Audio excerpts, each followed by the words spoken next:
पुरुषोत्तम मास का विश्राम नहीं है, पर जो पुरुषोत्तम मास का विश्राम हो रहा है इस बार वो सोमवार को हो रहा है, सोमवती अमावस्या के साथ, है ना। मतलब इससे हमें क्या शिक्षा लेनी है?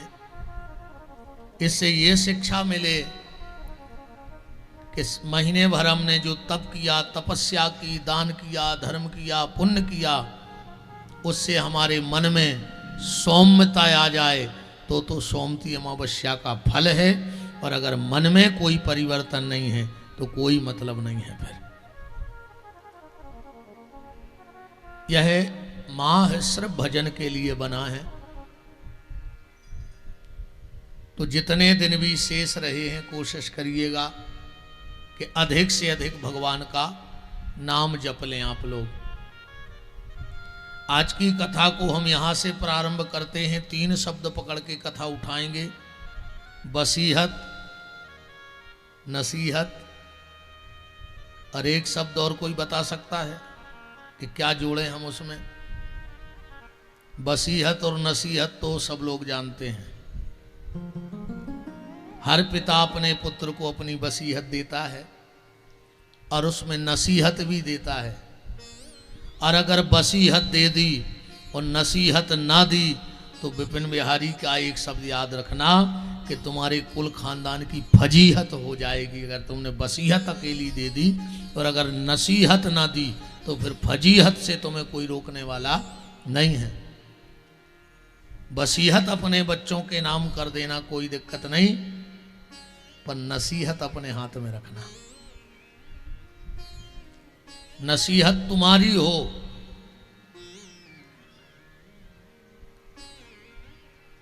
बहुत ध्यान और गहराई से आज की कथा में चलना, क्योंकि आज के बच्चे माँ बाप की फजीहत ज्यादा कर रहे हैं। जो बिल्ले कोई बच्चे हैं जो अपने माँ बाप का गौरव और घमंड बन रहे हों, अक्सर करके तो बच्चे आज माँ बाप के घमंड को खत्म कर रहे हैं। कर रहे हैं कि नहीं कर रहे? आज बुरी तरह से नशा की लत लग गई है बच्चों में, और इसमें मैं जिम्मेदारी पूरी माताओं पर दे रहा हूं।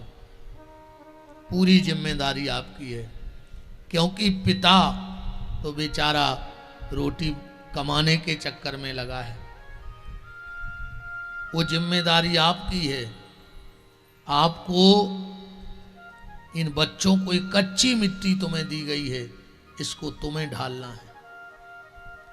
तुम जैसा चाहोगी ये बच्चे ऐसे बन जाएंगे।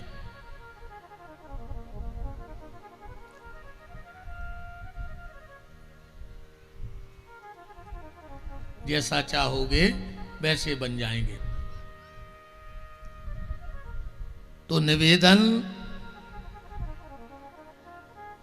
बसीहत तो आप अपने बच्चों में दे हो, पर हम आपको एक नसीहत दे के जा रहे हैं। बा हमारी मान जाइयो, बसीहत तुम दियो बच्चों को, नसीहत हमारी दे दी। और नसीहत ये है कि हर हाल में धर्म से जुड़े रहना। हर हाल में स्थिति परिस्थिति कैसी भी बने, पर भगवान को मत भूलना। हाँ, भगवान को मत भूल जाना, वरना अच्छी अच्छी बसीहतें भी खंडर हो गई। हो गई कि नहीं हो गई? पहले जिन किलों में कुंटलों कुंटलों तेल खाली चिराग जलाने में लगते थे, आज उन किलों में चमगोदरें लटकी हैं।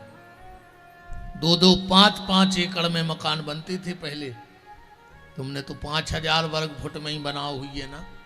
खूब बड़ो बनाओ हुई है तो 10,000 वर्ग फुट हुई है मकान, और ज्यादा ही बनाओ हुई तो 20,000 वर्ग फुट में बंगला बनो हुई है। पर यहाँ तो 5-5, 10-10 एकड़ में किले बनते थे, पर आज उन किलों में चमगोदरें लटकी हैं। क्योंकि बसीहत तो माँ बाप ने दी, पर बच्चों को नसीहत नहीं दी। उनको अच्छे बुरे का ज्ञान नहीं कराया। अपने बच्चों को बताओ कि अच्छा क्या है, बुरा क्या है। क्योंकि ये बच्चे ऐसे हैं, इनको जिस रास्ते पे रखा दोगे वो उस रास्ते पे चल पड़ेंगे।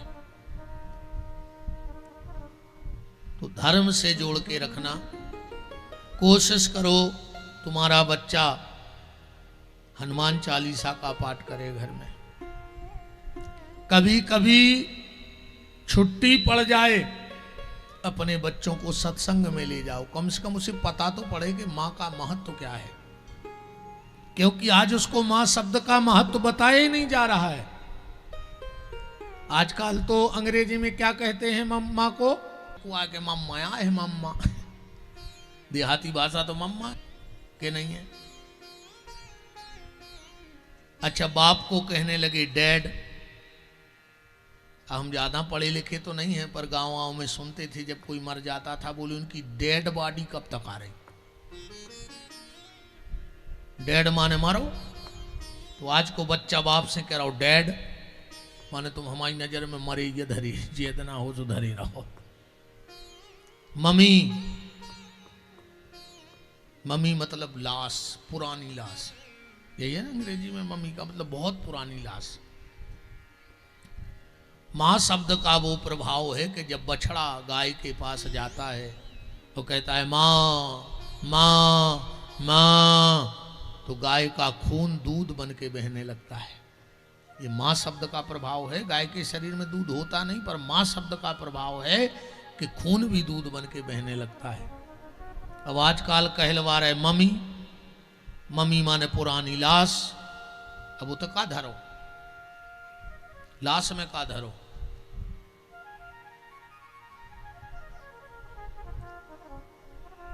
बच्चा भाव वो को बाटल दे दी, अब कुछ है ही नहीं, बाटल दे दी। थोड़ा और बड़ा हुआ तो स्कूल की बाटल, थोड़ा और बड़ा हुआ तो कलारी की बाटल, मरन लगो सो ग्लूकोज की बाटल, और मर गओ सो गंगा जली की बाटल। खेल खत्म। एक से सिया में पानी लिया है, पूजा करियो, कहीं सबको पिया दी, तंत्र भी तो मर गए। सभी हमारे दादा दरबार मंदिर के सभी भगत, भैया श्री दिनेंद्र पांडे जी, पत्रकार महोदय जी, धर्मेंद्र मिश्रा जी, जयप्रकाश कक्का जी, शुक्ला जी, सभी उपस्थित हैं। समझ दादा दरबार भक्त मंडल के सदस्यों का बहुत बहुत मान, अन्नाम भैया सबका खूब खूब मान है।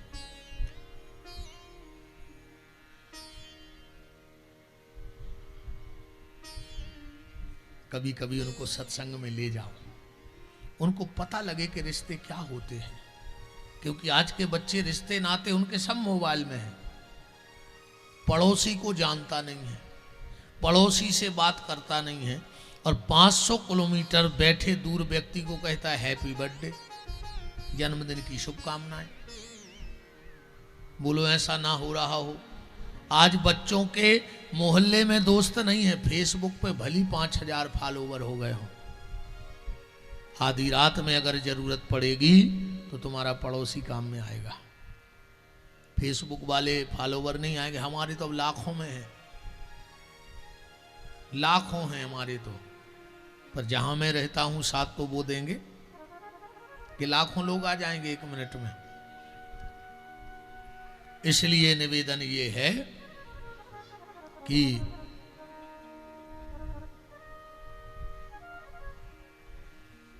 और बड़ा मंगलमय सौभाग्य है, श्रीमद् भागवत के बड़े सरस, रसिक और भक्ति से परिपूरित कथा व्यास ऐसे पूज्य हमारे भांजे भी हैं, भगवत कृष्ण जी महाराज, वो उपस्थित हैं। उनका बहुत बहुत मान। पशुपतिनाथ भक्त मंडल, बड़ी कृपा हो रही है कि कथा तो हो ही रही है, पर रोज 2-4 संत ब्राह्मणों के चरणों का दर्शन हो जाता है।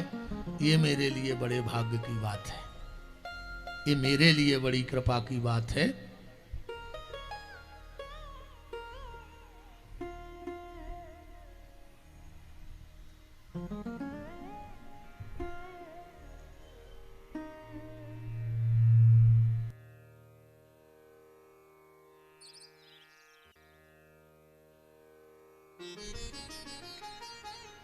विराज है।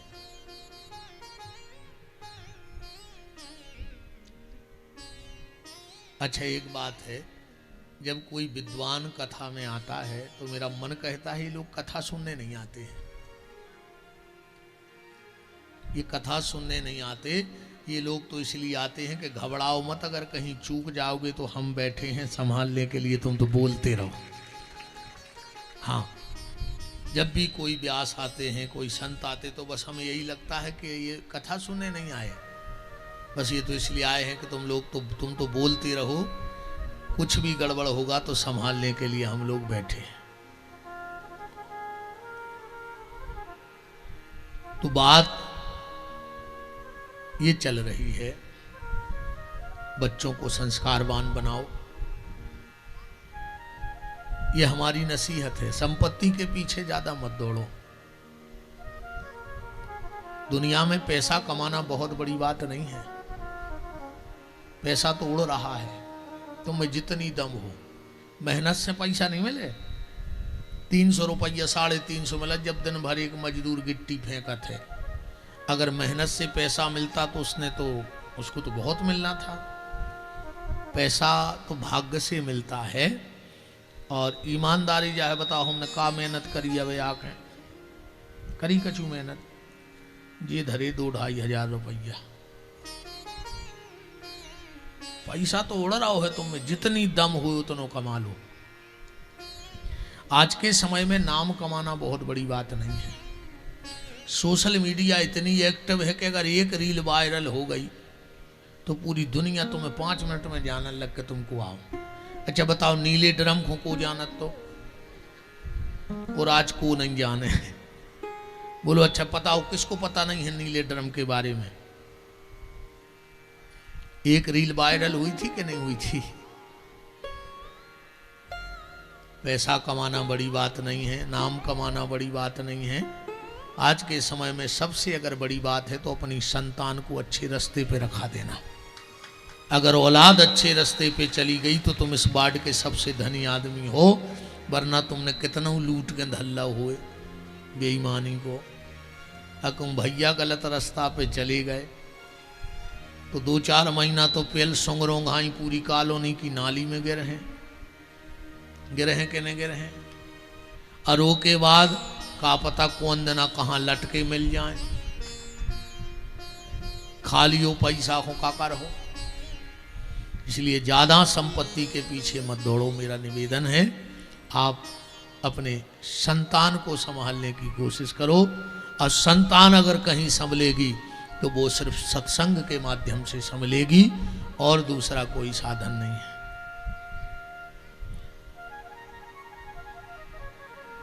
कथा में लाओ, उनको आदत डालो कि वो मंदिर आए। अपने बच्चों से कहो कि शाम को जब तक मंदिर में माथा टेक के नहीं आओगे तुम्हारे लिए रोटी नहीं दी जाएगी। मंदिर की आदत डालो, और मंदिर में आकर के साष्टांग भगवान के सामने लेट जाओ, पशुपतिनाथ के, और साष्टांग लेटने के बाद उठो और दोनों कान जरूर पकड़ो भगवान के सामने, और भगवान से कहो प्रभु आज दिन भर के अपराध क्षमा कर देना। मैं तो अपराधी हूं, मैंने गलती की होगी, पर मेरे दिन भर के अपराध प्रभु क्षमा कर दो। क्योंकि देखो हिसाब रोज होता रहे तो ज्यादा झंझट नहीं होता, और हिसाब अगर लंबा चला जाए रोज के रोज हिसाब करो ना कि प्रभु आज जो अपराध हुए उसकी आज क्षमा, है ना, वो भगवान क्षमा करेगा, ये गारंटी है। भगवान क्षमा करेगा, ये गारंटी है। देखो बात को ऐसे समझ लो, जब मकान बनता है तो बहुत बड़ी बिल्डिंग है तो एक वो आता है मिक्सचर आता है, उसमें सीमेंट डालो, गिट्टी डालो, रेता डालो, और एक उसके बगल में चलाने वाला खड़ा रहता है। और जैसे ही सीमेंट गिट्टी रेत डली और उसने पलटा, मसाला बना और पलटा, अब गिट्टी डाल दो, रेता डाल दो, सीमेंट डाल दो, और चलाने वाला 1 हफ्ते को ससुराल चला जाए तो गिट्टी काम की बचेगी, रेत काम की बचेगी, सीमेंट काम की बचेगी? क्यों भाई इंजीनियर साहब, बचेगी? नहीं बचेगी। अब मशीन भी काम की नहीं बचेगी। पर अगर टाइम से उसको पलटते भर रहो तो गिट्टी भी काम की, रेता भी काम की, सीमेंट और मशीन बहुत समय तक चल जाए। ऐसे ये मशीन शरीर है, इसमें काम, क्रोध, लोभ, मोह, मत्सर, दंभ, अहंकार, पाखंड, ईर्षा रोज गिर रही है। तो इसको शाम के शाम पलटते रहो तो ये मशीन काम की रहेगी। पलटते जाओ, रोज इसको पलट के आया करो मंदिर में। भगवान से कहना दिन भर में जो भरा था शाम को पलट के चले, सुबह फिर भरेंगे, शाम को फिर आएंगे। तो ये मशीन काम की बनी रहेगी। बनी रहेगी कि नहीं बनी रहेगी? कान क्यों पकड़ना है? कान इसलिए पकड़ना है, पहले जब हम लोग पढ़ते थे और आज के भी बच्चे जब पढ़ते हैं तो शुरू में जब वो क्या कहते हैं केजी या पहली क्लास को क्या बोलते हैं अंग्रेजी में? केजी बोलत या नर्सरी, जो कछु भी तुम्हारे जानो।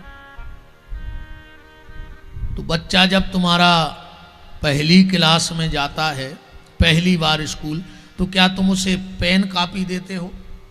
क्या वो डायरेक्ट जाके लिखने लगेगा? उसके लिए हम शीश और रबड़ देते हैं, क्योंकि हमें पता है कि वो शुद्ध लिख नहीं पाएगा, साफ लिख नहीं पाएगा, तो वो तो शीश लेके गूदा फादी करेगा। करेगा कि नहीं करेगा? तो माँ बाप उसके साथ रबड़ भी रखते हैं कि अगर बच्चे ने ना भी मिटा पाया तो शाम को ये मम्मी लोग देखती, चलो होमवर्क बताओ। उसने कहा दो, लो मम्मी, अब पूरा पेज इधर उधर लाने, तो मम्मी ने उठाई रबड़ और साफ कर दिया।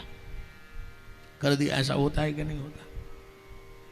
भगवान भी जानते थे कि मेरा बच्चा है, दुनिया में जाएगा तो गलती करेगा, पर शाम को मंदिर जाओ, दोनों कान पकड़ लो, गलती मिट जाएगी। अच्छा ईमानदारी बताओ, तुम किसी को गोली मारने जाओ उसके घर और उसके पूरे परिवार के लोग घुटनन पे आके कान पकड़ के खड़े हो जाएं, तो क्या गोली मार दोगे?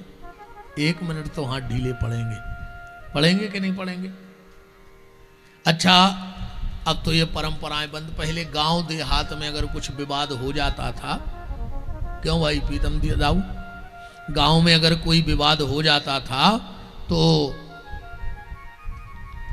4 लोग गांव के इकट्ठे हुए, बोले उसको बुलाओ, उसने गलती की है। वो आ गया, क्यों भाई तुमने गलती की? बोले हाँ मालक गलती हो गई। तो बोले अब कान पकड़ो पंचों के सामने और कहो कि आज के बाद जा गलती नहीं हुई है। तो उसे माफ कर देते थे कि नहीं कर देते थे? करते थे। पर पहले और आज के समय में थोड़ा फर्क है। पहले लोग गलती करते थे और कान पकड़ते थे। आज का व्यक्ति गलती भी करता है पर कान नहीं पकड़ता, सीधी कॉलर पकड़ता है। पकड़ता है कि नहीं करता? गलती भी कर रहा है और कान ना पकड़ के कॉलर पकड़ रहा है। दिक्कत आज की ये हो गई है, व्यक्ति सबको बदलना चाहता है पर खुद को नहीं बदलना चाहता। सास कह रही अगर हम खानदानी हुए तो बहू को बदल के रहे हैं, और बहू कह रही अगर हम अपने बाप की हुई तो हम सास को बदल के रहे हैं। अब कसम दो ही खाएं कि हम खुद बदल हैं ने। सास कह रही बहू को बदल हैं, बहू कह रही सास को बदल हैं।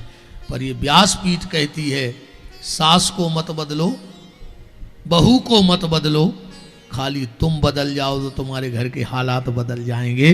बस तुम बदल जाओ, सामने वाले से अपेक्षा मत करो कि वो बदलेगा। शुरुआत तुम्हें करनी है। तो भगवान जानते थे, भगवान जानते थे कि गलती करेगा, तो भगवान ने शरीर में एक रबड़ लगाई। कौन सी रबड़? कान पकड़ के देखो, ये रबड़ लगी है। भगवान को पता है तो कि जो तो गलती कर है, तो उन्हें जो रबड़ लगा दी कि ये भर पकड़ लियो सबरी गलती माफ। होता है ऐसा कि नहीं होता? आओ सब भैया, आ जाओ, निकल आओ, निकल आओ। और माताओं से निवेदन है, बहन जी हरो तन खिसके आओ, हाथ जोड़ रहे। हमारी इतनी मान जाए उन्होंने लगे तो कि हमारा प्रभाव पर्व है 7 दिना में। ये भैया की इतनी बात तो मानो। हमारे मोहन नगर वार्ड पार्षद भैया शोक साहू चकिया उपस्थित हैं, विराजो, खिसके आओ बहन जी हरो। ऐसा रखो। धीरे धीरे भगवान के आगे सरकत रहो, न कोनो दिन रोड पे ऐसे कीड़ा के छिलका पे ऐसे सरक जाओ।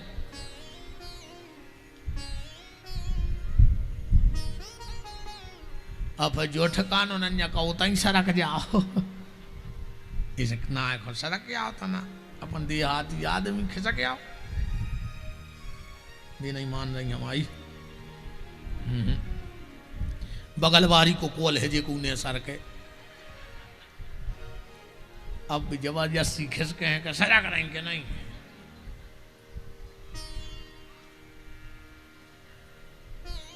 तो निवेदन मैंने कहा ना, आज की कथा के सूत्र हैं नसीहत, बसीहत और फजीहत।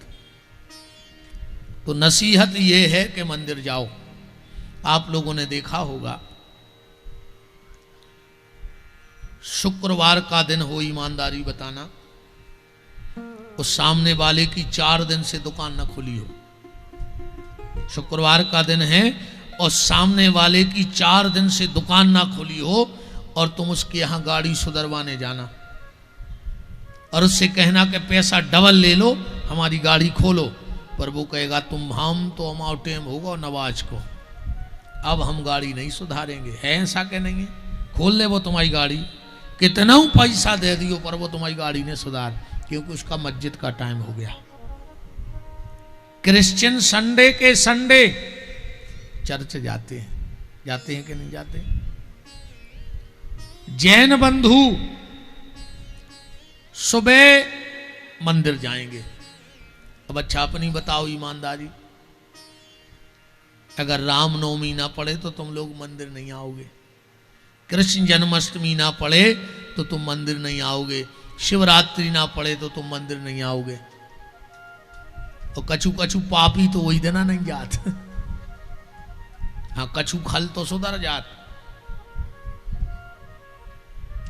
पर कछु पापी तो वो दिन भी नहीं जात। कम से कम आप इतना ही नियम बना लो कि हम मंगलवार के मंगलवार या सोमवार के सोमवार पूरे परिवार को लेकर मंदिर जरूर जाएंगे। बच्चों को लेके जाओ, पति पत्नी जाओ, माँ बाप जाओ, भैया जाओ, कम से कम भाई भाई मंदिर जाओगे। तो जब मंदिर में देखोगे कि राम लक्ष्मण आज भी साथ में खड़े हैं और हम लोग कभी साथ में खड़े नहीं होते, कम से कम इतना ही तुम्हारे मन में विचार आ जाए तो बेड़ा पार हो जाए। तो कम से कम पुरुषोत्तम के महीने में यही नियम बना लेना कि अब हम सोमवार के सोमवार, हम तो कहते पहले रोज जाओ, और रोज ना जाओ तो हफ्ते में एक दिन का निश्चित करो कि दिन वहां से वहां होगा, पर हम मंदिर जाएंगे। चाहे हनुमान जी के मंदिर कहीं जाओ, पर मंदिर जाओ। अब बस जाकर रबड़ पकड़ ले, हफ्ता भर को हिसाब के लिए देखो तो अच्छा है, रबड़ है कान में कि नहीं है, देखो पकड़ो अपने कान। ये पशुपतिनाथ अगर सच्चे के सांचे बैठे हो तुम्हारे पांव पर हैं, अजय को कान ने पकड़े वो के कान पक जाएं। परसोत्तम को महीना है, व्यास पीठ के शब्द आए, मार जाओ, पकड़ ले अपने अपने कान। तो हमारी बात हो ऐसे नहीं जानी हो। हाँ, मुँह से सोई तमाशिया नहीं बने बैठी। पकड़ो अपने अपने कान, जे को ने पकड़े पशुपतिनाथ ओके कान पक जाए, कोनो डॉक्टर ठीक न कर पाए, बेता ही रहे ओके कान। पकड़ो कान, दुबे जी कान पकड़ो, पकड़ो कान, सब लोग कान पकड़ने लगियो, छोड़ियो है ने।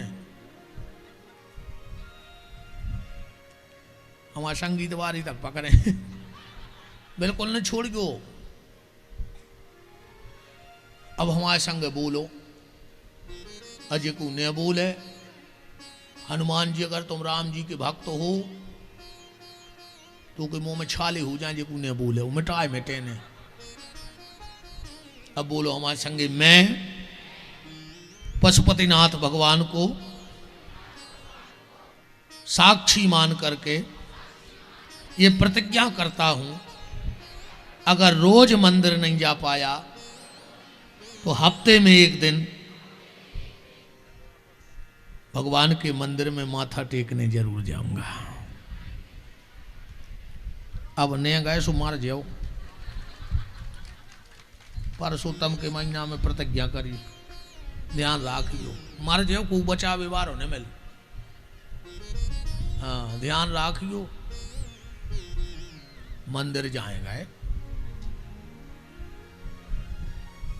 कल आप चर्चा में सुन रहे थे भगवान के विवाह के मंगलमय महामहोत्सव को। इसके बाद राजा परीक्षित ने प्रश्न किया कि भगवान एक बात बताओ, आपने कथा में कई बार कहा कि भगवान दीन बंधु हैं, भगवान दीन बंधु हैं, तो क्या भगवान ने ऐसा कोई कार्य किया या खाली नाम के दीन बंधु हैं?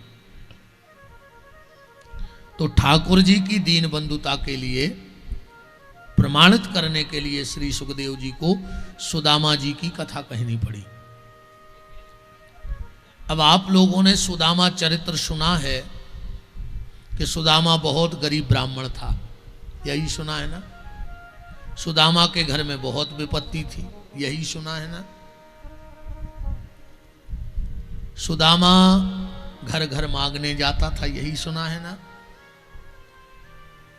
अब भागवत के बहुत अच्छे विद्वान बैठे, मैं तो इतना पढ़ा नहीं हूं, भगवत कृष्ण जी महाराज जी, क्या ऐसा कहीं लिखा है भागवत जी में कि सुदामा गरीब है, सुदामा के घर में विपत्ति है, या सुदामा घर घर मांगने जाता है? इतना सुंदर व्याख्यान सुखदेव जी ने किया, इतनी डिग्री लगा के परिचय दिया सुदामा का कि शायद भागवत में किसी पात्र को इतना डिग्रियां लगाई गई। क्या लिखा है? कृष्णस्य आदीत सखा कश्चित ब्राह्मणो ब्रह्मवित्तम विरक्तिन्द्यार्थेषु प्रसन्नात्मा जितेंद्रिया, है ना? अच्छा, क्या लिखा है? श्री कृष्ण के मित्र हैं सुदामा, जबकि ये भी कह सकते थे कि सुदामा के मित्र हैं कृष्ण, बात एक ही थी।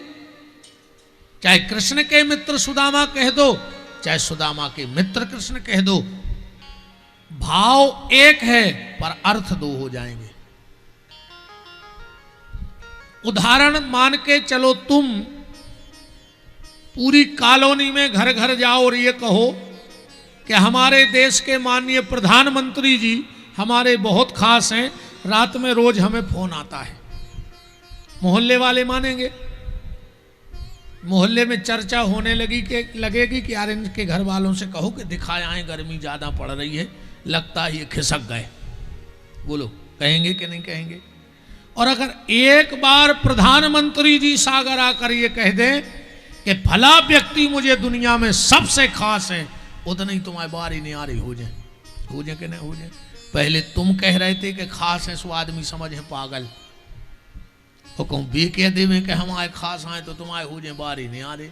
बस यही बात सुदामा और कृष्ण के चरित्र में है, क्योंकि जब परिस्थिति ऐसी थी कि अगर सुदामा गली गली कहता कि कृष्ण मेरे मित्र हैं तो लोग पागल समझते, पर जब द्वारका के दरवाजे पर एक बार कृष्ण ने हाथ उठा के कहा कि सुदामा मेरा दुनिया का सबसे अच्छा मित्र है, उसी समय पूरी द्वारिका सुदामा के चरणों में गिर गई। परिचय कहां से दिया? कृष्णस्य आदीत सखा कश्चित ब्राह्मणो ब्रह्मवित्तमः। सुदामा खाली नाम का ब्राह्मण नहीं है, कर्म से भी ब्राह्मण है। ब्राह्मण के 6 कर्म बताए गए हैं, वेद पढ़े वेद पढ़ावे, धर्म करे धर्म करावे, दान देवे और दान लेवे। 2 ही काम करे, अकेलो लेता ही नहीं रे न मार जे। 3 धन बहुत मुश्किल से पचत हैं, नानी को धन, ममयावरी की जाजात, बेईमानी को धन और जिजमानी को धन। ध्यान रखियो, ये 3 संपत्ति पचावे बहुत बड़ो भजन चाहे ने, नानी को धन, बेईमानी को धन और जिजमानी को धन। अब बात आई सुदामा गरीब है। अब मैं तो इतना नहीं जानता, आप लोग बताना कि सुदामा कितना गरीब है। और अगर सुदामा से कोई अमीर तुम्हें मिल जाए पूरे 4 वेद 6 शास्त्र 18 पुराण में, तो बताना। लोग कहते हैं ना सुदामा गरीब है, हमें बताना अगर सुदामा से अमीर कोई मिल जाए। जब सुदामा जी द्वारिका पहुंचे, भोजन प्रसादी करके और पलंग पर लेट गए, द्वारकाधीश श्री कृष्ण आए और सुदामा का एक पैर उठा के अपनी गोदी में रख के सुदामा के चरण दबाने लगे। रुक्मणी जी खड़ी खड़ी देख रही हैं कि द्वारिका में एक से एक देवता आए, बड़े बड़े, ब्रह्मा भी आए, शिव भी आए, पर मेरा पति कभी ऐसा पागल नहीं हुआ। बंदे में कुछ तो दम है, कुछ तो है। कपड़ा भले फटा है, बिमाई भली फटी है, हड्डी हड्डी जरूर नजर आ रही है, पर कुछ तो है बंदे में। तो रुक्मणी ने सोचा बहती गंगा में अब हम भी हाथ धो ही लाएं। तो बगल में पंखा रखा था, बिजना उठा करके रुक्मणी जी बिजना कर रही हैं। लक्ष्मी की अवतार है रुक्मणी। अब जिसके चरण बांके बिहारी दबा रहे हो और जिसको बिजना लक्ष्मी कर रही हो, उससे अगर कोई अमीर हो तो नाम बता दो उसका। किस आधार पे कहा गया कि सुदामा गरीब है? ये गलती शास्त्र की नहीं है, पुराणों की नहीं है, ये हम जैसे कथावाचकों की है। हम लोग क्या करते हैं, आखिरी दिन बाढ़ में कोई ढूंढ लिया, उसको एक फटी धोती पहना दी और बाल्टी दे दी। अब सुदामा जी पीछे से आएंगे मंदिर में से, कोई 1 रुपया डालेगा, कोई 5 रुपया, कोई 10 रुपया। सुदामा ना हुआ, वो भिखारी हो गया। तुमने थोड़े से लोभ के कारण 1000 2000, अरे हम अभी किसी को सुदामा बना के घुमा दें तो 10 का ही 5 का डालोगे? एक आध कमरा की रजिस्ट्री डाल दो कि सुदामा गरीब है तो एक कमरा हमने दो बैंक कॉलोनी में। चलो वो ज्यादा हो सकता है, एक आध चैन उतार के डाल सका कि सुदामा बहुत गरीब है, मुझे चैन दे दें तो को भलो हो जाए। 2-2.5 हजार रुपए के लोभ में हमने सुदामा जैसे व्यक्तित्व को भिखारी के जगह खड़ा कर दिया। ऐसा नहीं होना चाहिए। मैं तो बहुत खिलाफ रहता हूं इन चीजों के, बहुत खिलाफ। और एक जगह तो सुनो, सत्य हम नाम नहीं ले रहे, भगवत जी, एक जगह बनो सुदामा कोई, उन्हें पैसा उगाए और दौड़ लगा दे बाल्टी लेके। देखो सत्य घटना है, हम नाम ले नहीं रहे। और अच्छा महाराज को पता नहीं है तो जो पिया तभी है, दूबरो पतरो सो हतो हड्डी। अच्छा दारू में सिर्फ एक फायदा है, शराब पीने के सिर्फ आज तक को उन्हें तुम्हें फायदा नहीं बताओ। जो शराब को अकेले विपिन बिहारी की उल्टी गली चलन लगी है, एक फायदा है शराब पीवे बारे को, बाकी तो नुकसान ही नुकसान है। पर एक फायदा है, उसको बुढ़ापे के कष्ट नहीं भोगने पड़े। ऐसे वो जवानी में ही मर जाता। हाँ, शराब पीने वाले को बुढ़ापे का कोई कष्ट नहीं भोगना, क्योंकि जवानी में मर जाएगा, उसकी किडनी विडनी सब खराब हो जाएंगी। तो को बना दो सुदामा, उन्हें भी सोच के सही दो, जैसा ही बाल्टी भरी उन्हें दौड़ लगा रही। अब हमें तो पीछे न को दिखा, व्यास जी चिल्ले आ रहे, जब जी ज्यादा न काटेंगे में काटेंगे, चलत नहीं होती। व्यास जी चलाए, पकड़ गयो रे सुदामा, भगा हुआ बाल्टी लेके। क्या नाटक नोटंकी होने लगे कथाओं में, होने लगे कि नहीं होने लगे?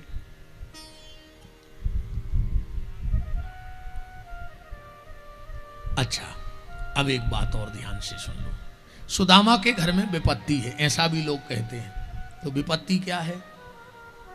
सुत दारा अरु लक्ष्मी पापी के घर होए, संत मिलन अरु हरि कथा जग में दुर्लभ दोए। विपत्ति ये नहीं है कि तुम्हारे यहां मकान नहीं है, बंगला नहीं है, कार नहीं है। विपत्ति तो जा है भैया, तना हमारे जो भाई बंधु बैठे वे भी खिसक के आ जाओ, भी माताएं पीछे खड़ी उतनी बन जाए तो जगह खिसक आओ भैया, हरो तनक खिसक आओ, खिसक आओ। हाँ, खिसक के आ जाओ।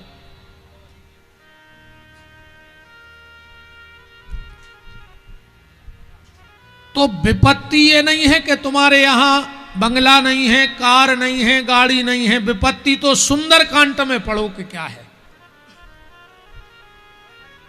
बैठो पाठक जी, विराजो। सुंदर कांड में लिखा है सबसे बड़ी विपत्ति क्या है? बोले कहे हनुमंत विपत प्रभु सोई, और जब तब सुमिरन भजन न होई। सबसे बड़ी विपत्ति ये है कि मनुष्य का चोला पहनकर भी तुमसे भगवान का नाम नहीं लिया जा रहा है, ये विपत्ति है। तो सुदामा तो 24 घंटे भजन करता है, फिर किस आधार पे कहा गया कि सुदामा के यहां विपत्ति है?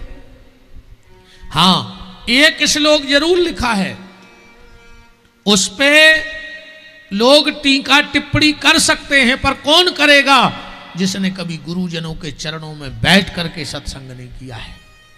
वो से श्लोक का अर्थ का अनर्थ कर सकता है। कौन सा श्लोक? जब सुदामा जी लौटे हैं तो सुदामा जी खुद कह रहे हैं अपने मुंह से, क्वाहम दरिद्र पापी यान क्वा कृष्ण श्री निकेतन। कहा मैं दरिद्र पापी ब्राह्मण और कहा मेरे प्रभु भक्तवत्सल दीन बंधु। तो ये सुखदेव जी ने नहीं कहा है, ये व्यास जी ने नहीं कहा, ये तो सुदामा जी कह रहे हैं कि क्वाहम दरिद्र पापी यान क्वा कृष्ण श्री निकेतना। तो वो ऐसा हो सकत है, तुलसीदास जी ने इतना बृहद ग्रंथ बनाया, रामचरितमानस, बनाया कि नहीं बनाया? क्या गजब लिखा, क्या गजब किया, सबके मन को लुभा दिया। तुलसी ने कागज के पन्ने को तुलसी पत्र बना दिया।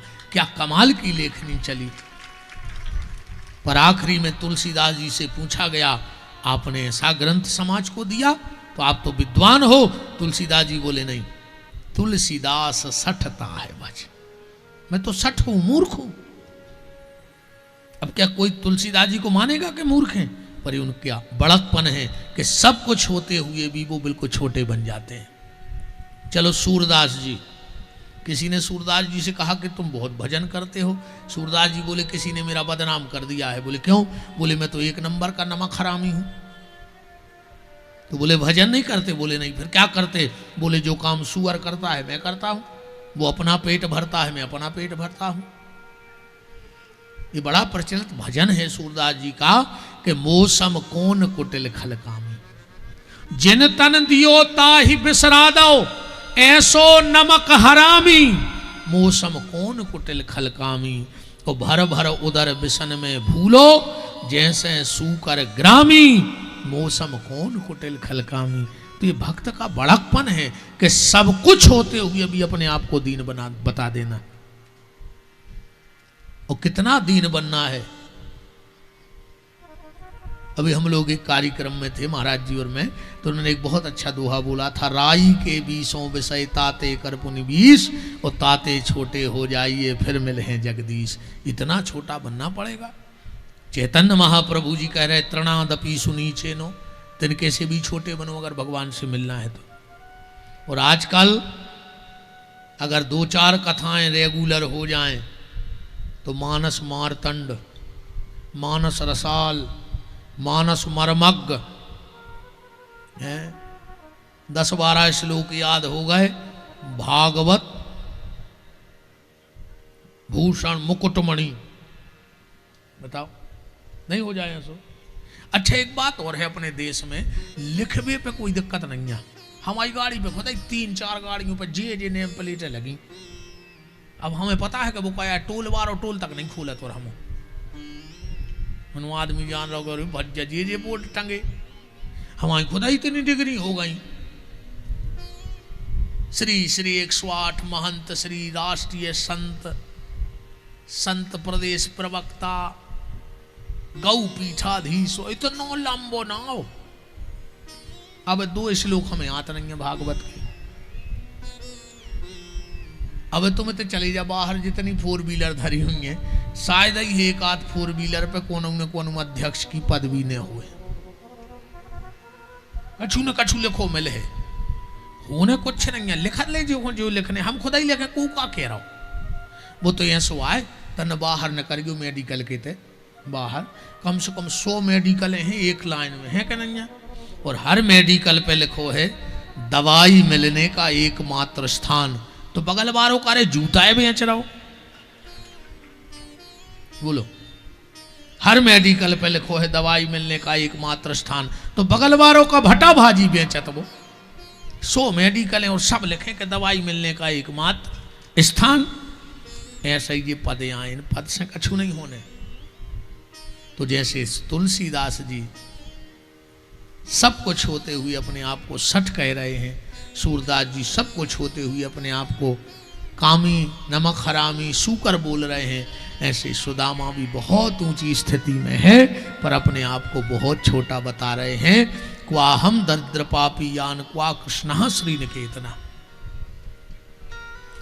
रही बात मांगने की, तो जो भगवान का भक्त होता है वो तो भगवान से भी नहीं मांगता, क्योंकि उसे पता है कि अब मांगने की आवश्यकता ही नहीं। एक बात बताओ, तुम डॉक्टर के पास जाओगे तो क्या डॉक्टर को पता नहीं है कि तुम्हारी बीमारी क्या है और तुम्हें दवाई क्या देनी? कैसे होते कि डॉक्टर के गए और जौन डब्बा अच्छो दुकानों बोले तुम तो इमें की गोली दो,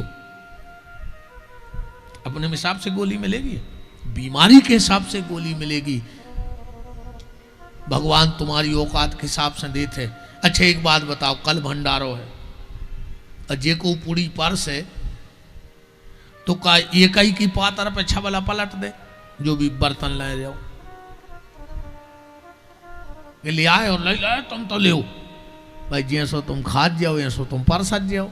तो जब यार तुम देख के दे रहे हो कि पूरी है कि नहीं, तो वो बिना देखे कैसे दे दे है? वो भी तो देखे कि तुम्हारी क्षमता कितनी है, तुम कितनों ले पा रहे हो। भाई जित तो खा पे हो, परसने वाला ये नहीं कहेगा कि बस यार 1 घंटा से खा रहे हो बंद कर दो, तुम खाते जाओ वो देता जाएगा, तुम खर्च करते जाओ भगवान तुम्हारी आमद बढ़ाता जाएगा। और तुम कम गड़ा के धर रहे, तो हमने पहली दिन कही थी कि मार के बनो हो सुंगरा,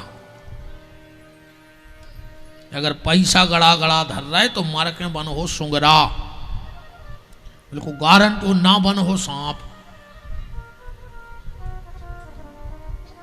तो भगवान भी उसी हिसाब से देता है जैसा तुम खर्च करना जानते हो। हाँ, तुम जैसा खर्च करते जाओगे वैसा ईश्वर तुम्हारा पेमेंट कर। अरे भाई ठेका भी होते हैं, तो जैसो जैसो काम होत वैसे वैसे चेक गिरत के नहीं, कैसो होत के 2 करोड़ को ठेका होगा, सरकार ने कही जेले 2 करोड़ जाओ घर, नहीं नहीं, जैसे जैसे काम का वो का TRS कछु ऐसे का होता कछु के।